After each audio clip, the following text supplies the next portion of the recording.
In this video, we see lots of crashes and oversteer at Banky Boy. We have a big crash at Road Atlanta. And in Race C, there's a fuel shortage, and I accidentally send it.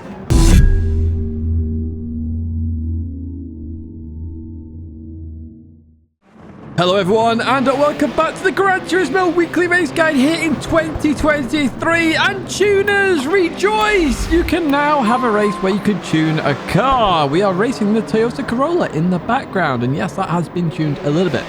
What exactly are we doing here at Lago Maggiore West? Well, it's 5 laps.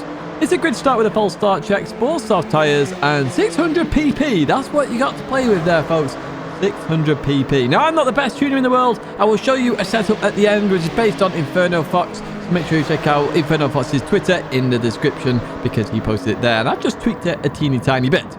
If you don't like this race, or you don't like tuning, there are some timestamps there for you to skip across to race B and race C. However, we did all 3 races to experience it for you. So let's jump into that first race right about now. Right, here we are then at the start. Everyone in a Corolla, of course, because it's the only car you can pick. However, as I say, tune it as you wish as we hold on to the handbrake to get ready for the start. Now, I'll put traction control on 1. Not really needed here. It's all-wheel drive as we get ready to go. There we go. Like, no impact at all there, really.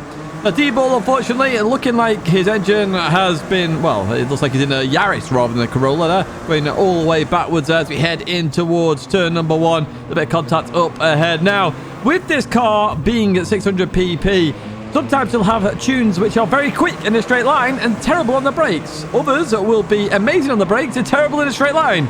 It does make for some really quirky racing, and we're going to see that during this video as we go on to the straight here. So this is the Lago Maggiore West. So we skip out all the bottom section, and then we go straight onto this back straight here and head towards Banky Boy. Sonic behind me then, looking to get past in that Castrol liveried car. Obviously, Lindsay wouldn't like that livery based on what happened in the video, so make sure you do check out that later. As we see Inferno Fox off there, I get hecker sideways there as we continue on out there. Shelty getting a bit of oversteer as well as we head down towards the last corner here, then back in the pack. We've got Hodgson, Chicken Angel, everybody here up ahead. Members of TCR absolutely everywhere. This was literally a TCR lobby. More than half the drivers in this lobby are TCR as we head towards turn 1. You can see here, I'm struggling a little bit. I essentially did Inferno Fox's setup slightly wrong. So, yeah, this is sort of my own variation where I had weight reduction added accidentally. Going through this left-hander, though, we're side by side with Mario Sonic there. Trying around the outside on a hairpin. Never really worked here, and as you're about to see, it doesn't work again. Mario Sonic getting that position. Well played indeed as we go into this right-hander. Now, that livery up ahead looks like the rally car from back in the day. Not too sure whether it is or not, but hey, there you go. As we look down the inside of Mario Sonic there and heading onto this straight. But this car, the way it's set up at the moment, I'm not good in a straight line. Oh, now it's Hodgson apparently, as Hodgson there going off. No, let's not start the horn thing. No. As we head towards Banky Boy then. On the brakes we go. Mario Sonic was looking down the inside. Is he going to get it working? Yes, indeed. Hodgson still suffering with dirty tyres then. We're going to get the run out of that corner and up into P7. We're about to go there. Yes, now we do get it there as we go into the left hand. And that's one of the things actually that I need to talk about here. It's because of these setups being different. Sometimes you'll be in the high RPM turbo, and obviously you'll be going faster than them. And then sometimes when you change gear, you drop off. They then increase their speed. So it's a bit like toing and throwing, a bit like tic-tac-toe if you're ever on the motorway and you played that with trucks. That's my nan used to always talk about. Yeah, that happens in this race. We head towards turn 1 then. I know I can send it on Mario Sonic because my brakes apparently are far, far better as we go into that left hand. And we get it done there. Look at that. We lunged it. We made it. Happy days. But now we're trying around the outside of Boris there. Not going to quite work out as we continue on towards this right-hander. Very tricky one to get right, this one, as you do understeer quite easily off as we nearly understeer off again there as we get behind Boris. And you see here, we're just struggling in straight line speed, as I've talked about already, going into this right-hander. Can we get it stopped? We do. Can we get around? Boris covers the exit there nicely. Beautiful defense there, Boris, as we head up the hill then for the 3rd time of asking here. 5 laps here at Lago Maggiore West. I'm going to go for a little bit of a cut back here. That's why I set up the way I did. We lifted off slightly. We go on the inside. We've got a better car on the brakes here, so we hang. Oh, hank? No, I meant anchor, not hanker. on the brakes as we go in towards the right. What's going on this morning? It seems a bit of a crazy day as we continue on here to a lap later where we've got Chicken Angel going for a bit of sideways action then in that Corolla. I'm going to try around the outside then. See the sun on my face, by the way. Look at that lovely sun in the morning. October, autumn, brisk morning here as we go into the left-hander and Chicken Angel sideways through that corner. We try and get a run on the inside, but here's where you see Chicken Angel speed here. Look at this. Just accelerates away, so I can't do anything about that. And we'll stay behind Chicken Angel for now then as we head towards turn number 1. I am better on the brakes, so as you see here, look at how much we catch on the brakes. So we tried around the outside, not really going to work there. And it's status quo for now as we go into the right-hander. Nice livery on Chicken Angels there, that monster livery then as we go into this right-hander. See how much speed we can carry there. As we get into this straight then, let's see the differences in the car. See, we're staying with Chicken Angel for now as we go through that left and then the right-hander. And then you're going to what you're going to see here now is Chicken Angel just staying there and actually going away from me a little bit here. I'm in the slipstream. I can't get any closer. There's not enough speed in this car as we head down towards the right-hander. Then onto the brakes we go. So we're trying to set up for like an outside run to get a real clean run down the hill and then up again. Doesn't work out. Chicken Angel nailed that beautifully. Let's fast forward a bit further on then to avoid those horns as we go into the right-hander. More oversteer action from Chicken Angel as we go towards the last corner. Then Chicken Angel goes defensive once again for this left-hander. I'm going to try and bring it back then as we continue on through here. We get a good run out the corner. Then Chicken Angel goes defensive on the left-hand side. But look who's behind me as well. Mario Sonic coming in that Castrol liveried Corolla as we head towards the line. Mario Sonic getting closer. I don't think, no, Mario Sonic didn't quite do it there. Brilliant little end to that race then. And you can have some good races here, as I say, but the gaps will really exaggerate out as people get different setups. Let's go to a lap guide then. This is for a different setup, but I'm going to just point out a few markers you can use here. So if you've got brakes, not brakes, it will vary depending on your setup. But I'm using the start of the tyres on the left-hand side. In the race, I actually used the end of the tyres because it was a different setup. I had racing brakes on there. I've only got sports brakes on here, so I have to brake earlier. If you've got no brakes on, just the standard ones, you're going to have to brake even earlier. So do be careful. You notice that the oversteer you get, lift off the oversteer in this car. Do be careful of that as you go onto the brakes here. That's why you saw some cars going absolutely sideways. In towards this right-hander, though, the hairpin on the right-hand side. There is a white mark there. I'll get this right. And I use that as a mark here. And I keep it tight here. I'm trying to get it round as tight as possible and accelerate out then. And as we head up here, I'm actually going to short shift through this corner in 4th gear to get round very nicely indeed. It will understeer a little bit, so you may have to lift a tiny bit and then go, but don't lift off fully. As we go towards Banky Boy. Now, towards Banky Boy, here's my advice. If you've got no brakes, you're braking about now. Sports brakes is 100. And if you've got the racing brakes, it's where you normally brake at Banky Boy. Okay, they're your 3 brake markers. But the 100 board is where I'm going to brake because I've got sports brakes on this car. And that's what I'm going to do here as I go on the brakes. Now, I stay in 4th gear for this. I highly advise you do as well because you just go into the turbo on exit here as you go down the hill. And it actually saves the gear delay change that you can have. So I highly recommend you do 4th gear there as we go up here now. Now this right-hander here, you can understeer off quite easily. So I'm going to lift off a teeny tiny bit as I do there. And I make the corner absolutely fine. Heading towards this right-hander though, I'm using the Marshall box on the left-hand side. You can use the gap on the right if you've got the racing brakes. But the Marshall box is very straightforward here. Now you want to brake in an exact straight line. If you even remotely turn the wheel here, the rear end's going to go on you. So straight line brake it. And then come off the brake slowly. And then the car will not oversteer. Notice there, I didn't come off slowly enough, and that meant the rear wanted to come out, but I knew it was coming, so I sort of caught it. Do be careful of that. This next right-hander, you are turning and dabbing the brake slightly before the double curb goes to a single curb, and I've highlighted that there for you. And you want to get your wheel on the inside of the curb on the apex. If you can, it'll just drag you around a teeny tiny bit. Do I do it this time? Not quite, but I stay in 4th gear again just to get all used to that turbo and avoid hitting that sausage, so I straddle the sausage that time. Head towards the last corner then. On the left-hand side, we have a bullet sign. Now, that bullet sign, great brake marker. Obviously, if you've got no brakes, no upgraded brakes at all, you're going to use the bullet sign that we've already passed. But I do have brakes, and the racing brakes is a similar braking marker as well. So I've highlighted that on the left-hand side. Now, you're probably wondering why I've kept the ghost on for this entirety of this lap guide. It's to show you the difference in speed that the people have in terms of setups. You can see how far ahead the ghost is. There's not that time in this car, but even so, this is still a 29.2. There you go. So 28 is probably possible with this setup. I'm going to show you that setup now. So this is what I used there. Sport soft tyres, torque vectoring center differential there. full downforce. You see the ballast and ballast positioning. Close ratio is on low there. And this is all based on what Inferno Fox did. I've just adjusted it slightly. So again, all shout outs there to Inferno Fox. Right, we go to race B then. We jump straight to it here. We're in Group 3 machinery at Road Atlanta. Very simple to see and do, really. We've done this combo before. So we're doing 7 laps here. Quite a nice, decent length, that, actually. Rolling start and racing medium tyres. You can adjust the brake belts and the suspension, which you can see at the bottom there. So I chose the Nissan Nismo GTR 18 car for this one. Let's jump to the race. Let's have a look exactly what happens. Right, here we are then. What have people picked there? We got McLarens, Porsches. I did think about the Porsches, to be fair. I think it'd be quite good here. We got a Supra behind us in Shelty, but we're in this Nissan, as I've already said. Now, if you're not subscribed, please do subscribe to the channel. We're getting ever closer to that 40k, and I really do appreciate all the support. These videos do take some time. I do put a lot of effort into them, so hopefully you do enjoy them as well. So hit the like button as well as subscribe. Anyway, through turn 1 we go. We're really close to Mario Sonic now. I just want to point this out. For some reason, I knew Mario Sonic was going to break there. So Mario broke early to try and settle it. I did as well. I anticipated it somehow, some way. But hey, we all survived Sector 1 here at Road Atlanta, which is very impressive in the grand scheme of it. That doesn't happen very often, so well played to each and every driver in this lobby. Right, let's advance further on then to lap number 2. This is when the action's really going to kick off here. We've got an Alfa Romeo 4C up ahead. Sort of looking down the inside here. P0 tried to brake late there to make sure they kept their position. Unfortunately for them, I knew what was going to happen, so I kept it towards the inside, and they give that position up here as we go into the right-hander. There's a slight crash behind, nothing major there. I did check it out afterwards, and Gianni up ahead as well has been off here, so I tried around the outside.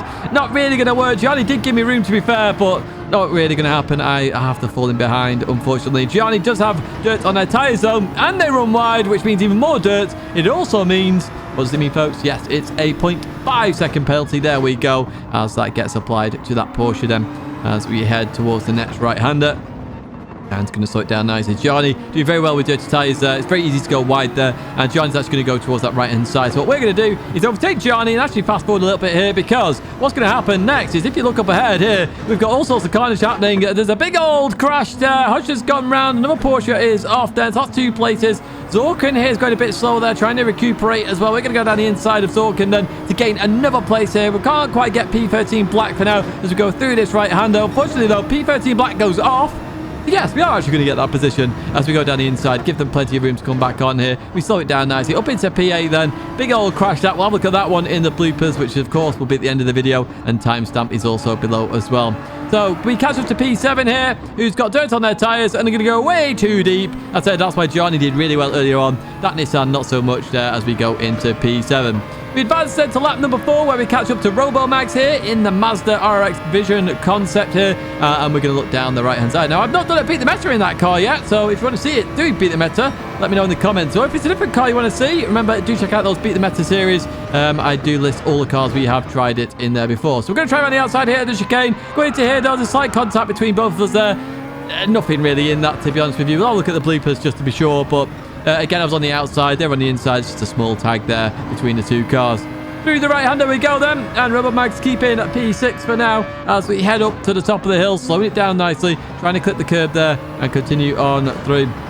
Robomax gets a bit of oversteer there, though. Nowhere for me to go, so keeps defending that position for now as we go up to this left-hander. This is a tricky corner to get right, and Robomax just gets it slightly wrong there, I would say, as we go through here. Bit of oversteer and a bit slow on exit. Does mean I get the run then as Robomax goes defensive. I'm going around the outside then as we go towards this right-hander. Very hard move to do this, but Robomax gives me a little bit of space there, and I give them space, and we're up to P6. Happy days indeed, and we're going to continue on out of here. In fact, what we're going to do is advance towards the end here, because we don't catch up to anybody else. Lap number 7. What I do though is I steal that fastest lap on the line. Sorry, Mario Sonic, that was mine. But yeah, a decent race there. There's going to be lots of racing action, but the second you start battling, you are going to lose out in terms of gaps, as we saw there. The last 2 laps, I didn't really race anybody.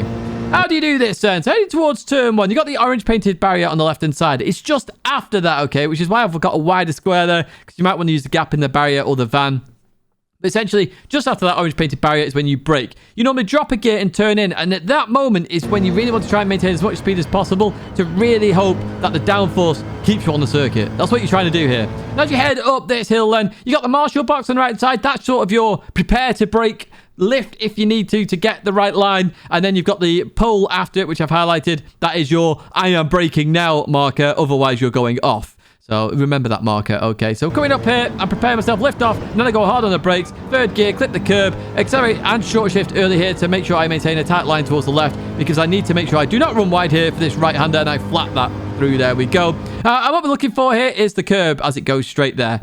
Talk about this all the time. I know plenty of you have seen this before, but essentially always brake in a straight line. That curb is a straight line. It's a perfect brake marker as it goes straight. Follow that curb all the way, and you're going to drop to third gear. I'm in the AMG Mercedes 20 car at the moment, if you are wondering. You can follow my Ghost as well, actually, if you go and look for the time after this one. So continue on out of there. Be careful you don't run too wide. Penalties are then. It will dirty up your tyres. And as we head towards this right-hander, on the right-hand side there, the grass goes to tarmac, and that is my brake marker. Okay. Now, I actually brake a bit after this leaves the edge of the screen, just because I want to turn in and try and accelerate through the corner a little bit as we go to the next corner. So that's what I'm going to try and do here as we get ready to go again. And the brakes turn in, and you notice I'm going to go and accelerate there, trying to accelerate as early as possible. And I've got 4 markers here for you. Now, somebody told me about the kink in the curb there. Big thank you for that one. It's a marker I've never used before. I didn't use it today either, but it's there if you want it. Got a small black line there. I used a larger black line on the right-hand side, furthest right, but there's also somebody there that I've highlighted above my line on the right, and you can use that as a brake mark as well. 4 markers there to choose from. Very hard corner to get right, but if I've given you those 4 markers, hopefully that helps then as we continue now towards the chicane. As we head down here then, we go on towards the brakes. Essentially, you're going to brake either at the 200 board if the car's got really rubbish brakes, or you try and brake as close to the billboard as possible that I've highlighted there as well. Normally, I brake on the edge of the billboard, hits the edge of my screen, and that's sort of what I do. Now, you want to actually cut quite a bit of the first part of the chicane just to give you a nicer line for the second part. So that's what I do here, and then I'm on the throttle here. Be careful of oversteer, which will happen in a lot of cars, and the bumpiness there will spear cars off occasionally. But full throttle towards the line. Keep a tight line here to make sure you get the fastest lap possible, and that is a 117.3. That's it for race B, though. As we head to race C, we're back in the Mazda 3. That means we're in Group 4. If you haven't already guessed, we're at Catalunya. Yes, we're at Catalunya with the chicane, though, which is a bit frustrating, but it probably suits Group 4 a little bit better with the chicane. Right, 10 laps here at Catalunya. Rolling start. Racing soft tyres are available, but the hards are required. ×9 fuel. That's the big message here. ×3 tyre, but ×9 fuel does mean it's a fuel race. And that Mazda 3 has good fuel-saving capabilities, which is why I went for it. Well, I believed it would have anyway, because most of the FF cars do have good fuel. Let's jump to the race. Let's have a look exactly what happens.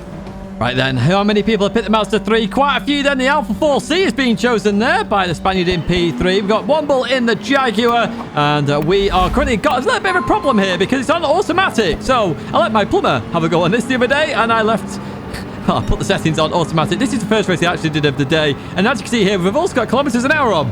That's 2 mistakes I had there. Now, that was because of some of the replays that I do. So, yeah, we've got big problems here. Fortunately, we managed to change it to manual during the race, and it didn't cost us too much here. But now we need to fuel save, because if it was on automatic, we'd definitely be pitting, I would say. So, into the right we go. We are short shifting like crazy. P13 Black, though, gets on that inside line. Definitely on the softer compounder tyre there to go that easily through. So, we're back to P last then at the moment.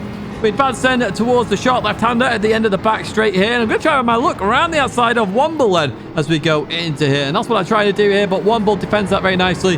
So I don't get that position right about now, though, as we go into the right-hander. Long train of cars. This is what I expect this week, actually, to be fair.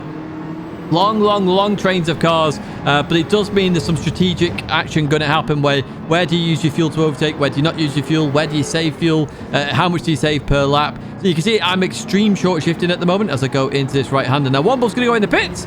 Yeah, I'd advise not doing that as we go through the right-hander and continue on. You see, I've got 9.1 laps of fuel remaining. It's going to be 9 as we get towards the line then. So we're on target at the moment as we go past the Toyota Supra. Not the greatest at fuel saving that car, so we're clean on past the German and up into P13 then with the long train of cars still up ahead. So plenty of action still to be had here as we go into the right-hander.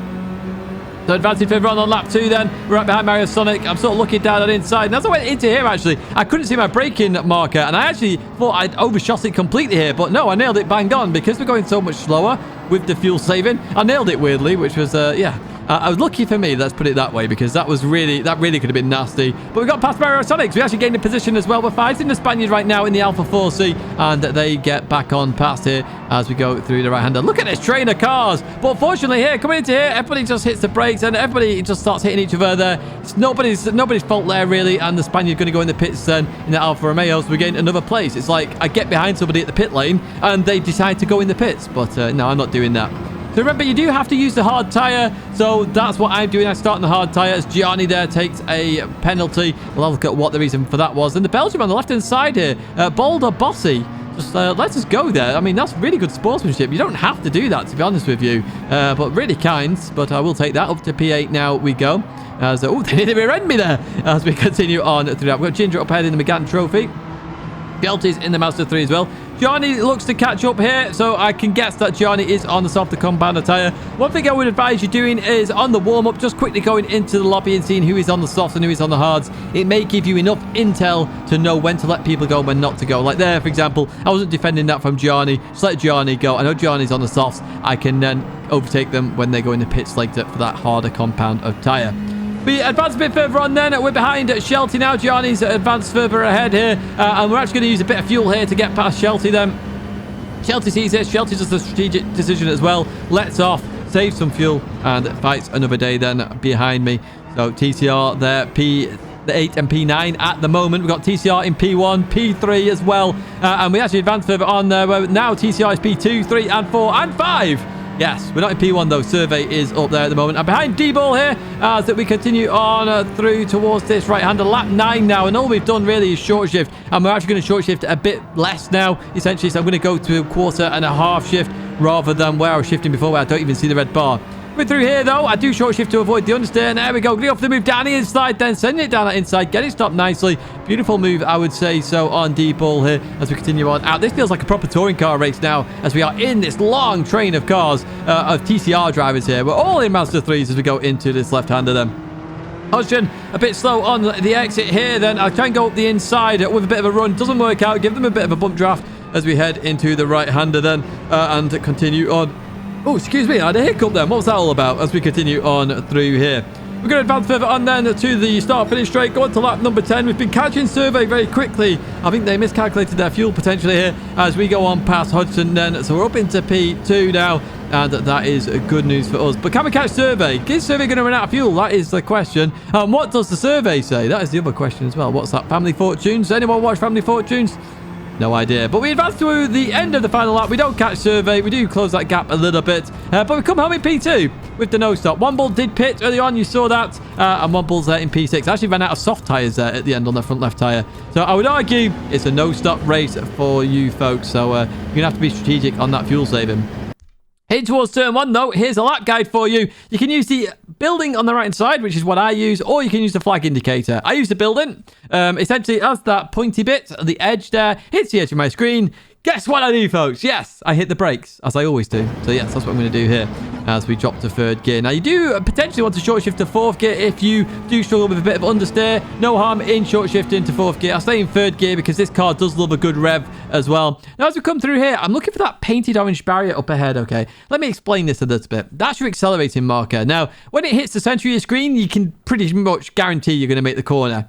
You can see I'm starting to accelerate early here, so I'm trying to be a bit greedy on the throttle to try and make it, and that's what I'm going to try and do here. Notice I lift again a little bit there to try and gain a little bit of speed. Do be careful of that as we continue on out of here and head towards the next corner then. So for this right-hander, I was actually using the gantry that's in the center there where it says Polyphony Digital. That's my brake marker, but you can use the left-hand side as well where there's the 50 board.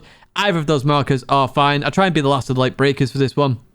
But I also want to keep a tighter line, because I found that a tighter line in this car really works out very nicely indeed. Now, I'm using that as an accelerating marker, which is actually the earlier of the 2 orange painted barriers. Now, once that's left the screen, that's when I start accelerating, okay? I don't accelerate now. You can see I'm on it a little bit here, but what I mean is full throttle because it allows the car to rotate just enough. So if we watch my throttle input now, notice it disappears and then I go for it. And I lift it off again, but I didn't need to because you can see there I could have used more of the circuit. On the right side then, at the top of the hill there, it's the same building. I'm pretty sure it's the same building anyway. The same building as turn 1, but I'm using that as a brake marker for this left-hander. For those old school players or viewers of the channel, who remembers when I used to use a blade of grass for this one? Yeah, well, I've stopped using that. That's the building, of course, now that I use on multiple games as well. And I short shift to third gear as I leave that corner. That stops the understeer. Remember, you can do that in front-wheel drive cars. Short shift, it does save the day. Head towards this left-hander then. We've got that long curb there, okay? Literally, you're going to brake at the start of this. Be careful about going too wide there. You can spin the car, which we are going to see in the bloopers. Not from me, though, obviously. So we're going to go into this, start the curb there on the brakes. Now, we're staying third gear for this one. I did try fourth gear. Fourth gear stops the understeer, but you lose a bit of speed here. So it's better to slow the car down a little bit more, stay in third gear, and use that power to get up the hill. As we get in towards this right-hander, for some cars, you're just going to lift and turn in. For this Mazda 3, though, you do need to dab the brakes at the end of the curb, okay? Dab the brakes, turn in, and make sure you clip the curb on the inside. If you don't clip the curb, you're going to struggle with a bit of understeer. So as I come into here, notice I brake a little bit more than usual. And as I go through this corner, I've clipped the curb. That means I can accelerate through. And we are up on our time then as we head down towards this left-hander, the sharp left-hander here. Two markers you can use here. You got the toilet on the left, the portaloo. No, I won't sing. And on the right side, we've got the flag indicator without the flag indicator marker on it. So either of those will do. Brake just after Lee leaves the screen in the Mazda 3, and you will be absolutely fine. So that's what I'm going to do here on the brakes, and I'm going to go to second gear. Now, you do actually want to use all the power here, and it doesn't really wheel spin too much as you do this. It will hit the limiter potentially, but be careful of that. Up to third gear. And I'm going to tell you a marker I don't use, but is a marker there for you. The orange painted barrier on the left-hand side. Really good brake marker for this right-hander. Spotted this while I was editing, and it's literally exactly where I brake. I just use my visual guidance there to brake. I brake in a straight line, but if you do need a marker on the left-hand side, there it is for you. Now, as we go through this corner, we've got two accelerating markers you can use. You can use the sausage there that I've highlighted on the right, or the painted orange barrier straight ahead as that hits the center of your screen. You keep a tight line here, and especially as the sausage hits the edge of your screen, that's when you're going to start to accelerate. You can't really see the exits, but you are going to make it if you do that. Notice I do that there, and I make that with a bit of space spare there. Head towards this right-hander. I still don't have a good brake marker for this one. I do use those tyres as they intersect the red and white curbing. So that is my brake marker for this right-hander.